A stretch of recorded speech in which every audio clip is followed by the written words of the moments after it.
Good morning plus two class. Electrochemistry हमने start कर दी थी बेटा। इलेक्ट्रोकेमिस्ट्री में मैंने आपको इलेक्ट्रोड पोटेंशियल बताया था, कैथोड, एनोड, रिडक्शन, ऑक्सीडेशन, ये मैंने आपको कल बताया था। इसके बाद आपको मैंने बताया था स्टैंडर्ड इलेक्ट्रोड पोटेंशियल हम किसको मानते हैं कि जब यहाँ पे सॉल्यूशन क्या हो 1 मोलर का सॉल्यूशन और टेम्परेचर जो 298 केल्विन हो, तो हम उसको बोलते हैं स्टैंडर्ड इलेक्ट्रोड पोटेंशियल, और उसको जो है हम ई नोट के द्वारा जो है डिनोट करते हैं। ये मैंने कल आपको बताया था इलेक्ट्रोड पोटेंशियल में। इसके बाद मैंने आपको बताया था कि हम स्टैंडर्ड हाइड्रोजन पोटेंशियल भी इलेक्ट्रोड भी होता है। इसमें मैंने आपको बताया था हाइड्रोजन इलेक्ट्रोड हम रेफरेंस इलेक्ट्रोड लेते हैं, एनोड और कैथोड में जो है वो डिफरेंट काम करेगी।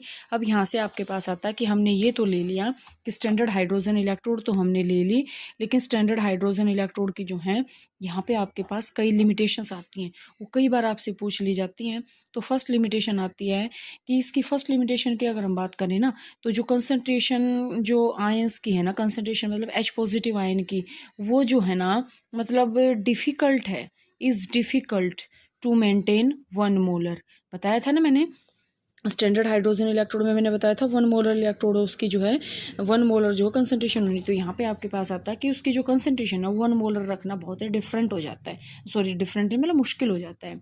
दूसरी अगर हम इसकी लिमिटेशन की बात करें तो ये जो हाइड्रोजन इलेक्ट्रोड है ना, ये कई बार पॉइजनड हो जाती है। पॉइजनड का मतलब क्या है कि ये कई बार ख़राब हो जाती है जब कोई भी इसके अंदर इम्प्योरिटी अगर ऐड हो जाती है। तो any impurity if added then hydrogen electrode get poisoned.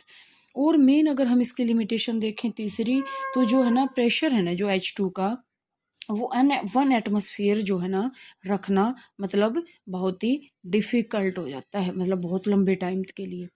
ठीक है, कोई रिएक्शन फास्ट होती है, कोई रिएक्शन स्लो होती है, तो हाइड्रोजन का 1 एटमॉस्फेयर प्रेशर रखना जो है वो बहुत मुश्किल हो जाता है। तो ये सारी की सारी क्या हैं उसकी लिमिटेशंस हैं। इसके बाद स्टूडेंट्स आपके पास क्या आता है, सेल पोटेंशियल। अगला जो टॉपिक आता है आपके पास वो आता है सेल पोटेंशियल। सेल पोटेंशियल या फिर अगर हम बात करते हैं इसकी ईएमएफ की, ठीक है, सेल पोटेंशियल या ईएमएफ।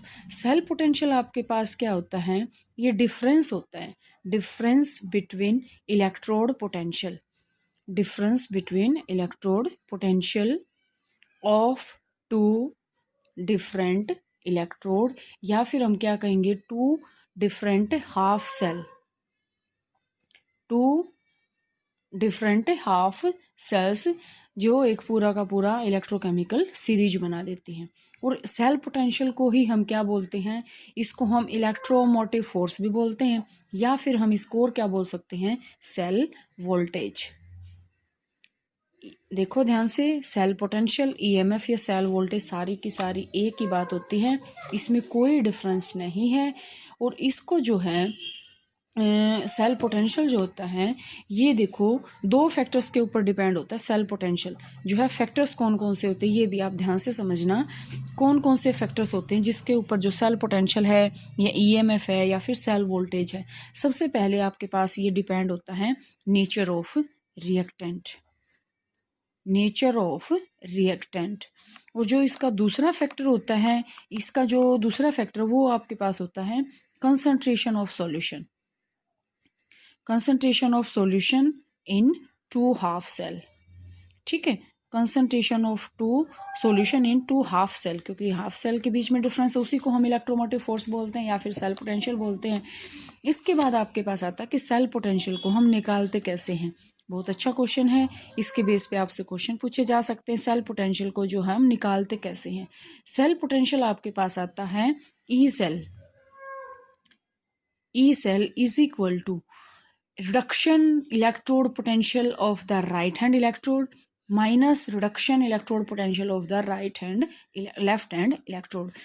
E अगर हम यहाँ से बात करें, E right electrode minus E left electrode। अब आपके पास आता है कि ये जो है ना E, ठीक है, ये क्या है आपके पास इलेक्ट्रोड पोटेंशियल, ये आपके पास क्या है, दोनों हम इसमें मानते हैं रिडक्शन पोटेंशियल। ये आपको नोट करना है कि दोनों का हम क्या मानेंगे, रिडक्शन पोटेंशियल। तो अगर हम बात करें यहाँ से, जैसे देखो मैंने आपके पास जो है सेल पोटेंशियल ले लिया कोई भी डैनियल सेल का, और जो आपके पास क्या है ZnSO4 एंड CuSO4। ठीक है, अब अगर हम बात करें ई सेल की, ई सेल मैंने यहाँ से ले लिया, क्या आएगा, ई राइट माइनस ई लेफ्ट, ये आ गया। अब दूसरी इसमें देखो आपके पास वैल्यू गिवन मिलेंगी, वैल्यू गिवन मिलेंगी तो आपको यहाँ से क्या करना पड़ेगा, राइट और लेफ्ट। राइट हम क्या मानेंगे इसको, कॉपर को।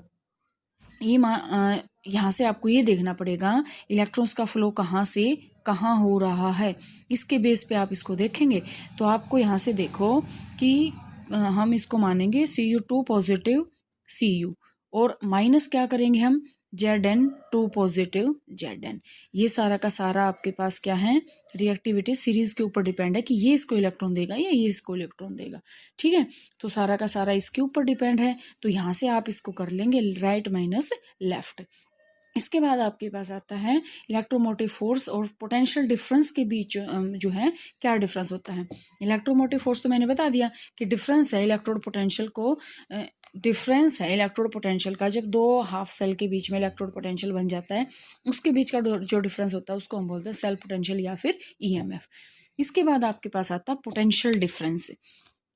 पोटेंशियल डिफरेंस देखिए बेटा क्या होता है, पोटेंशियल डिफरेंस है कि डिफरेंस है, ये भी है तो डिफरेंस है in potential between the two cell electrode when the cell is sending out current through the circuit. ये पोटेंशियल डिफरेंस है जब सेल जो है एक करंट को भेज रही है, ठीक है, सेल जो है करंट को भेज रही है तो उसको हम बोलते हैं पोटेंशियल डिफरेंस। ये आपकी बुक में बहुत अच्छे से गिवन है, इतना आप इसमें करेंगे।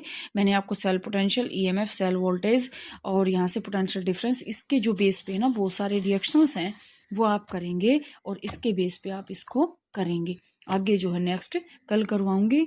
और देखो इतनी यूनिट आपकी हो चुकी है। इलेक्ट्रोड पोटेंशियल मैंने करवा दिया, सेल आपके कट ऑफ हो चुके हैं, सेल है ही नहीं, तो इतना मैंने आपको करवा दिया, ये आप करेंगे।